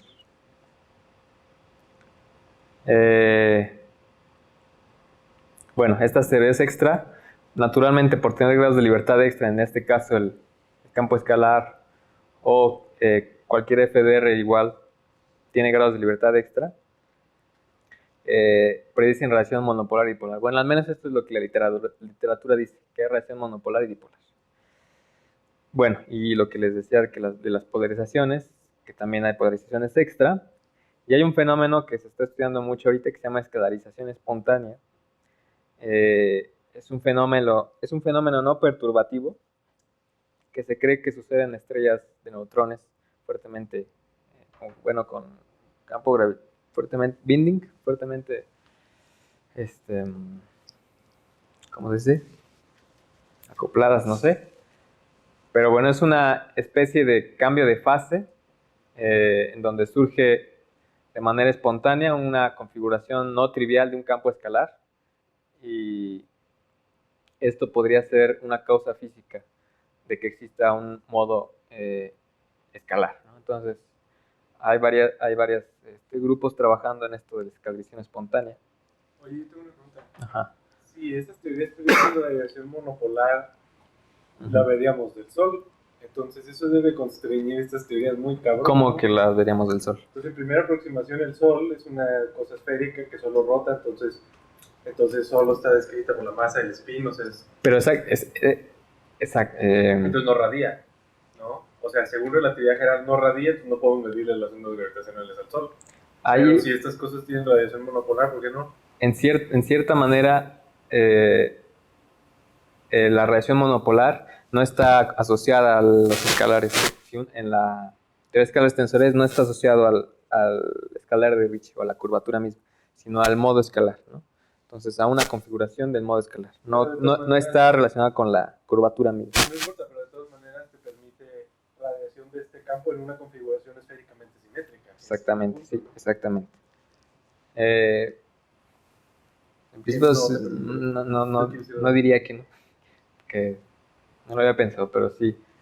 Tendría que ser, ¿no? Un objeto aislado, esféricamente simétrico, que aparte de estos dos modos emita uno monopolar. Y es que en principio la filosofía de que tú tengas una teoría modificada, o sea, como la métrica está en todos lados, por si la solución de Schwarzschild pues, en todo el espacio-tiempo, entonces el campo escalar, pero que lo está relacionando con la gravitación, también debería estar presente en todos lados. No se va a quedar, su soporte no va a ser la estrella y ya, como no es el de la métrica, entonces por eso digo yo, bueno, entonces podrías estudiar el Sol. Ciertamente también habría que ver cuál es el orden de magnitud, ¿no?, de estas teorías. O sea, si se precia un modo escalar, ¿cuál es el orden de magnitud respecto a los otros dos modos? Es que a eso me refiero que las constriñe, ¿no? O sea, no ves las ondas gravitacionales exactamente allá, entonces deberías casi descartarlas por un constante de acoplamiento chiquitito. Es el chiste de toda esta área, ¿no? Poner cotas. Entonces ya tienes estos experimentos. Yo no estaba pensando nada más en el pulsar binario o las detecciones, pero creo que estos experimentos ya también ponen cotas, no a la radiación monopolar y dipolar, pero sí a unas constantes que parametrizan a estas teorías, ¿no? Entonces, todos estos experimentos sí construyen estas teorías. Bueno. Esto es la acción de una teoría escalar tensorial, el marco de Jordan. Marco de Jordan porque en esta clase de teorías uno puede hacer una transformación conforme, llevarlas a una forma en que se parezcan a la acción de Einstein-Hilbert. Pero no lo vamos a hacer de esa manera, ¿no? Es como siempre se tratan estas teorías. Existen ciertos problemas. Bueno, la ventaja es que cuando uno realiza esa transformación conforme, pues las cuentas son idénticamente a las de Einstein, ¿no? Entonces uno tendría una acción de Einstein-Hilbert con un campo escalar distinto a acoplado no mínimamente a la curvatura. Sin embargo, el precio a pagar es que en ese marco que se llama marco de Einstein, el tensor de energía de momento ya no se conserva. El tensor de energía de momento bajo la transformación conforme ya no se conserva. Entonces hay ciertos errores, ciertas ambigüedades de interpretación en qué significa eso, o si al final uno realiza lo que tenga que hacer y tiene que regresar con la transformación inversa. Entonces no vamos a preocuparnos por esas transformaciones.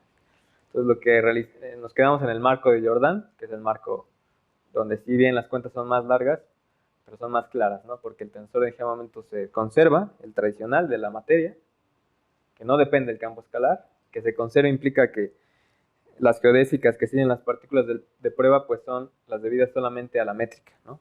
No al campo escalar. Entonces por eso nos quedamos aquí, para interpretación. Estas son las ecuaciones de campo de esta teoría. Es el tensor de Einstein y este es un tensor que contiene la materia, el tensor de la función f, definido de esta manera, y el tensor de energía de momento del campo escalar, que es cuadrático, en fin, ¿no? Esta es la ecuación de Klein-Gordon, bueno, una especie de ecuación de Klein-Gordon para campo escalar y se conserva este tensor, porque TAB se conserva, TFI se conserva, uno puede probar que esto también se conserva, entonces todo este lado derecho es conservado. Eso es importante. Bueno, de la misma manera uno puede perturbar, lo mismo que hice al principio de relatividad general, perturbar segundo orden todas las ecuaciones. Uno encuentra esto. Definiendo los promedios. Estos términos en azul son los mismos que en relatividad general, donde esta H tilde es de hecho la H barra más una componente del campo escalar. Esta K está definida como esta manera. Esta F' 0 y F0 es la perturbación a primer orden de la función F. Entonces F de phi es F0 como evaluada en el fondo más lambda F', ¿no? Donde F y phi, pues ahí está, es phi 0 más lambda phi cor. Entonces, de aquí se ve claramente que para regresar a relatividad general, la F pues la hacemos 0, entonces esto se vuelve 1. No, Digo, la haces uno. la F se vuelve 1 exactamente, esto se vuelve 1, esto se vuelve 0. Y la H tilde es la H barra, ¿no? ¿Sí ven por qué? Si hago aquí F igual a 1, entonces se devuelve R. Y tenemos relatividad general, o sea, la Einstein-Hilbert con un campo escalar acoplado, no mínimamente. Oye, Bueno. tengo una pregunta, espera. Sí. ¿Ese phi 0 es constante? Lo que tú pones como phi 0 más no sé Phi qué. 0 es constante, es un valor constante asociado al campo, ¿no? O sea, si tú... Al fondo. Es un campo de fondo, campo escalar de fondo. Pero aquí vas a hacer perturbaciones en un fondo general o en cosas. No, aquí ciertamente hice en un fondo general, ¿no? Pero este valor sí es constante. ¿El mínimo de No, pero potencial más bien- o no fuerzas? Perdón. No, pero yo, respondiendo a lo que quiere decir él, yo justo te iba a preguntar porque no creo ni siquiera que deba ser constante, ¿no? Más bien es el que es consistente con la ecuación de Einstein de fondo. Sí, exactamente. Que sí, aquí hay cosas detrás que no puse. Pero para que se satisfagan las ecuaciones de Einstein perturbadas, o sea, uno propone de manera general estas ecuaciones, ¿no? Y uno llega a que la ecuación que satisface este phi 0, su solución debe ser constante, ¿no? Para que esté acorde con el fondo. Entonces esto sí es constante, considerando un fondo arbitrario. ¿Sí respondo?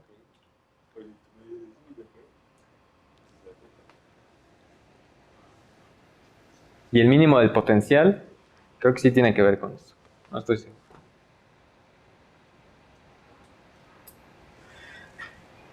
Bueno, las ecuaciones lineales simplemente agregan un término. Bueno, de hecho tienen la misma forma operacional con esta H tilde, ¿no? Pero en esta H tilde está metida la phi. Y para el campo escalar se tiene una ecuación de Klein-Gordon, ¿no? Esta phi tilde con la fuente, la traza del tensor de energía-momento. Con la introducción de esta H tilde, lo que se obtiene es que las ecuaciones a primer orden se desacoplan, porque antes de meter esta variable tendríamos las ecuaciones acopladas, ¿no? Entonces aquí también tendría que aparecer phi y aquí también la h. Entonces el propósito de introducir esta h tilde es que se desacoplen y las podamos resolver independientemente. Oiga, además ya escogiste que el potencial phi particular, ¿no? En este caso. Este M0 tampoco puse las. Esta M0 tiene que ver. Con la primera derivada. Sí, exactamente. Tiene aquí términos de la primera derivada, de la F0. Esta alfa también es una constante que depende de esto. Y el potencial también va metido aquí, ¿no? Aquí hay B0s. Entonces, sí, aquí ya está metido de manera efectiva un potencial, ¿no? que sale automático de perturbar.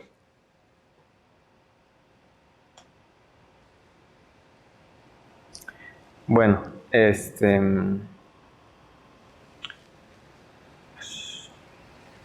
también, como hicimos en la parte de relatividad general, se puede hacer la descomposición y el enfoque covariante.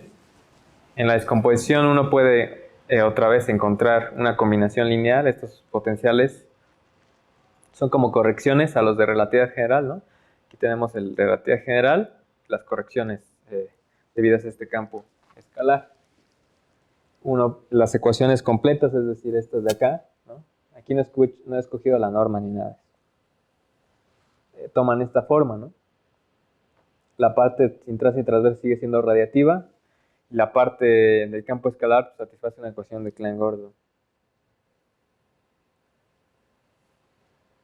En el enfoque, el otro, en el covariante, uno puede escoger la norma. Si uno escoge la norma de Lorentz, esto se traduce en esta norma de Lorentz modificada, con la H tilde. Las ecuaciones se escriben de la misma manera. Ecuación de onda para la H tilde, ecuación de onda para la phi tilde. Aquí ya desprecié la masa, porque no pinté la expresión, pero la masa M0 tiene que ver con los potenciales, y en buena medida en la práctica esta masa está acotada, ¿no? Entonces es muy pequeña, por eso la podemos despreciar a este nivel. Si no la queremos despreciar, tendríamos que resolver la ecuación de Klein-Gordon en expansiones multipolares también. También se puede. Bueno, entonces teniendo este enfoque covariante, pues la solución va a ser idénticamente la misma, ¿no? Pero para la H tilde, ¿por qué? Porque depende del tensor solamente de la materia. Entonces lo que nos interesa aquí solamente es la parte escalar de este phi. Si uno hace la expansión multipolar, obtiene estos momentos, momento monopolar, dipolar y cuadrupolar. Entonces, lo que se conserva es la materia, a primer orden. Entonces, no se conserva la traza. Entonces, en el caso de relatividad general, nosotros habíamos dicho que se conservaba la materia, el tensor de energía de momento de la materia, podríamos reescribir el término monopolar y dipolar como un término cuadrupolar. En este caso, no se conserva este tensor. Digo, no se conserva la traza en sí, sino solamente el tensor completo.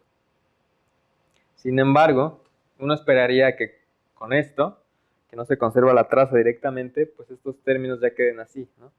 Solamente dependientes de la traza. Pero la cosa no es esa.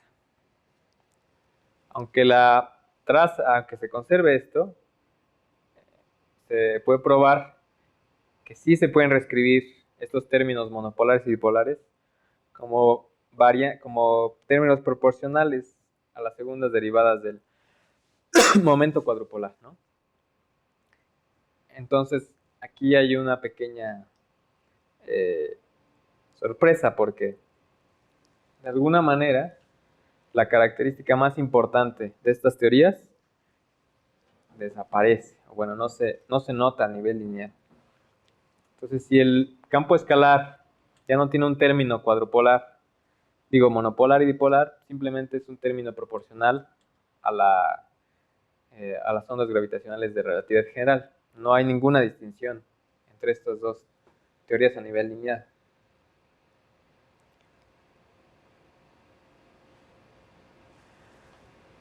Entonces, ¿qué pasó aquí, no? Ese es lo que nos preguntamos cuando estamos haciendo todos estos cálculos, porque lo que seguiría aquí, si no se hubiera reescrito de esta manera, era pues volver a realizar lo mismo, ¿no?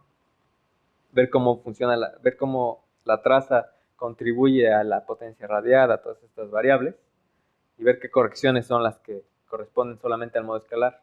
Pero cuando uno reescribe así el campo escalar, ya no tiene contribución extra, simplemente un factor. Entonces, ¿dónde está la relación monopolar y dipolar, ¿no?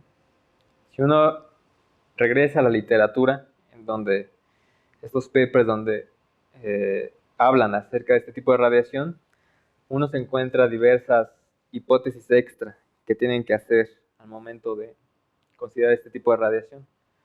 La más común es la introducción de un término de masa, de un término de materia, y en cierta medida es que en cada punto del espacio el campo escalar influye en los objetos, y en este caso la masa de cada objeto depende también del campo escalar. Sin embargo, incluir un término de materia que depende del campo escalar explícitamente va en contra de la hipótesis principal en donde en la materia no aparecía el campo escalar. Si uno considera esta hipótesis, puede escribir un tensor de energía-momento que dependa de phi y ya no se conserva, ¿no? Entonces, con esta no conservación, incluso a nivel lineal, ya no puedo hacer lo que fue reescribir los términos de la traza como términos cuadrupolares. Otra cosa que notamos es que no utilizan el límite lineal cuando quieren hablar de este tipo de radiación. Simplemente no lo toman, ¿no? Y no lo mencionan por qué. De hecho, lo que realizan es aproximaciones postnewtonianas a órdenes mayores que el lineal. Entonces, esta podría ser otra razón de por qué no aparece radiación de este tipo a nivel lineal, ¿no? Bueno, esta es la conclusión de esta parte para estas teorías, ¿no? A nivel lineal no aparecen, bueno, a nosotros no nos apareció este tipo de radiación por estas razones. Si regresamos al fenómeno que les había dicho de escalarización espontánea, pues de hecho este es un fenómeno altamente no perturbativo. Y uno no puede utilizar métodos de aproximación en ese esquema, y eso implicaría que este fenómeno, pues que la radiación monopolar y dipolar de hecho es un fenómeno no lineal nada más. Esta es una conclusión que se puede sacar de aquí. Bueno, eso fue la teoría CF de escalares tensoriales. Con esa conclusión, pues todo se paró allí, ¿no? Porque ya no, si se quiere volver a realizar lo que hice en la relatividad general, tendríamos que ir a órdenes más grandes, pues newtonianos, y eso de hecho es lo que hace, ¿no? En las teorías FDR, la cosa es un poco más sutil, más sofisticada. Uno tiene una teoría de esta forma, estas teorías pueden ser mapeadas a las teorías escalares tensoriales, definiendo estas variables, y quedarían una teoría FDR que cumpla estas hipótesis, puede ser mapeada como una teoría escalar tensorial con un potencial dado por esta forma. Entonces, en principio se seguiría lo mismo que hice en las escalares tensoriales. La cosa aquí es que en estas teorías, al linealizar, no se puede, no es claro respecto a qué mínimo realizar la perturbación, respecto a qué mínimo de este potencial. Esto da pie a fenómenos altamente no lineales que se conocen como fenómenos camaleónicos, en donde lo que se tiene que hacer muy bien es identificar bajo qué mínimo se está perturbando. Entonces, realizar una aproximación lineal a estas teorías es muy sutil. Bueno, con esto termino. Bueno, como en esta tesis, en este trabajo se reprodujo formalismo cuadrupolar. La pregunta es si hay lugar para pequeñas desviaciones bajo las mediciones del pulsar binario. Pues la respuesta es que no tantas, o sea, la cota es muy pequeña porque las mediciones son muy precisas y las da relatividad general. Entonces, bajo las mediciones del pulsar binario no quedan espacios o ventanas para estas nuevas teorías. Se deberían de considerar nuevos experimentos o observaciones. Esto es obvio, ¿no? Que deja más preguntas que respuestas. Lo que les decía, que no se sabe si es un fenómeno lineal o no lineal, esto de la radiación monopolar y dipolar. Tiene sus utilidades en FDR. Lo bueno que se obtiene de esto es que ese formalismo que les dije de las cantidades invariantes de norma, de hecho sugiere generalizarlo a espacios-tiempos arbitrarios. Cuando uno realiza perturbaciones a agujeros negros, también uno obtiene estas cantidades invariantes. Pero cada uno de estos formalismos pues es muy aparte, ¿no? En Schwarzschild se hace una cosa, en Kerr se hace otra, en Friedman es lo que les decía de los potenciales de Bardeen. Entonces en cada área el método para hacer estas perturbaciones es distinto, ¿no? Entonces lo que hicimos aquí sugiere que podríamos hacer de manera dogmática un procedimiento para identificar a las cantidades de un fondo arbitrario. Y ya. Eso es todo. Gracias. ¿Preguntas? Lo que sea, lo que sea. Entonces pensaba que iba a preguntar. A mí no me quedó claro cómo te comiste la radiación bipolar en el caso de escalar tensorial. Ah, ok.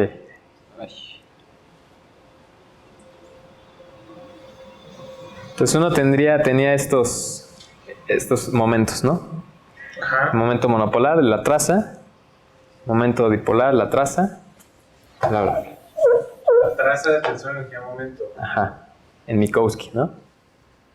Digo, sí, con fondo Minkowski. Entonces, por ejemplo, ¿Pero por qué? el monopolar. ¿Mande? Porque es la traza y no es la componente 0,0. Es la traza porque es la solución a esta ecuación, ¿no? Esta es la fuente. La fuente del campo escalar es la traza, ¿no? Ok. La traza. Entonces, si uno expande la traza, menos T0 más TJK, JK, uno puede maniobrar aquí, igual en el caso de relatividad general, utilizar la conservación ATAB y reexpresar esto de esta manera, ¿no? Entonces, por eso se pierde, porque puedes reexpresar a la traza, o sea, los componentes de la traza, como trazas de los momentos del momento cuadrupolar. Por eso se pierde. Todo esto es con lo que les decía que se conserva esto, ¿no? Si no se conservara, no podríamos quitarnos este término, ¿no? Por eso las hipótesis que les pintaba acá, bueno, lo que hacen, ¿no? Inducir como una no conservación a mano. Esto es famoso, ¿no? Esta es la hipótesis que produjo este señor Early. Pero como les decía, eso, o sea, considerar esto en las teorías de escalas tensoriales ya es considerar otra teoría distinta a la que empezamos, ¿no? Entonces ya no tiene caso. De hecho, esto viene de una ambigüedad en que cuando uno está en el marco de Einstein, pues todo está mezclado y ahí uno tiene la interpretación de que el campo escalar, que también se siguen las geodésicas del campo escalar, el campo escalar es gravedad. Ahí sí el campo escalar está acoplado a la materia, ¿no? Entonces, de ahí vienen ciertas ambigüedades con este término, ¿no? Eso es lo que les podría decir de esto.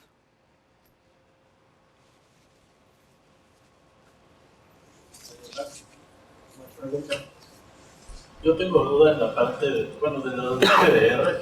O sea, sí entiendo pues, el cuidado que hay que tener con los mínimos del potencial, que es bastante latoso, pero ¿sabes si hay algún ejemplo como no sé, hasta en Friedman Robertson Walker con un potencial ahí dócil de los de inflación que se conoce? Si hay... ¿Que se pueda linealizar? Que se pueda poner ahí y ver si tenemos nuevas constricciones sobre ondas gravitacionales primordiales. Pues, no sé, lo que me suena es agarrar los FDRs más comunes, pues Starobinsky u otros, y ver si se puede. La verdad no sé si se haya linealizado, pero es agarrar un potencial, es agarrar la FDR, sacar el potencial.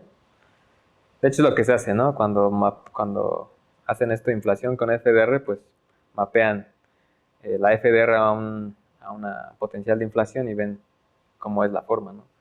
Pero de ahí tendría que verse cómo se linealizan esas cosas. Pero no sé. No sabes si ya hay resultados que puedan contrastar con las observaciones que se tienen hasta ahorita Hasta ahorita lo que se tiene... Que ya- ¿De estas FDR o de todas? Sí, así que digan, pues por ejemplo, estas FDRs ya no checan con las ondas gravitacionales que hemos visto. Por ejemplo, antes de las mediciones había muchas teorías que predecían, bueno, aparte de polarización y otra radiación, predecían la velocidad de la luz, la velocidad de las ondas gravitacionales distinta a la luz, ¿no? Todas esas que predecían ya están muertas, ¿no? Entonces ahora esa es el primer cut que le hicieron a estas teorías. Entonces todas esas que predicen velocidades distintas a la de la luz están cortadas. Esas son con las que se acotan. Pero esto de las que les digo de la radiación monopolar y dipolar, pues ciertamente recordemos que al principio, cuando les pinté estas templates, de hecho estas templates están hechas con relatividad general, ¿no? Porque relatividad numérica es relatividad general y postnewtoniano y todo este formalismo es relatividad general. Entonces lo que se tendría que hacer ahora es cada teoría hacer sus templates, ¿no? O sea, todas estas templates son perfiles de onda de relatividad general nada más. No tienen información, o bueno, no vienen de esta clase de teorías alternativas. Entonces lo que se tendrá que hacer es realizar perfiles de onda con estas teorías, ¿no? O sea, lo que se está haciendo es como al revés. Si checa bien, pero ¿qué tal si un perfil de onda con estas teorías checa mejor, ¿no? Entonces ahí hay una cosa por explorar. Y eso es lo que se está haciendo, ¿no? Hay esta gente que se llama Laura Bernard, esta señora, ¿De dónde es? es una alumna de Luc Blanchet de París, Instituto de Astrofísica de París, algo así. Y hay otra señora que se llama Alessandra Buonanno, que es la directora del Max Planck. Y ellas tienen muchos papers, o bueno, están empezando a hacer todo esto que les dije de postnewtoniano, postminkowskiano, en estas teorías escalares tensoriales, ¿no? Entonces están produciendo muchos artículos de estos, ¿no? Entonces para lo que te dije, generar perfiles con esas teorías. Ya.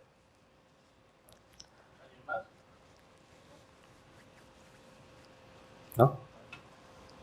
Aplauso para... Sí, muchas gracias. Gracias.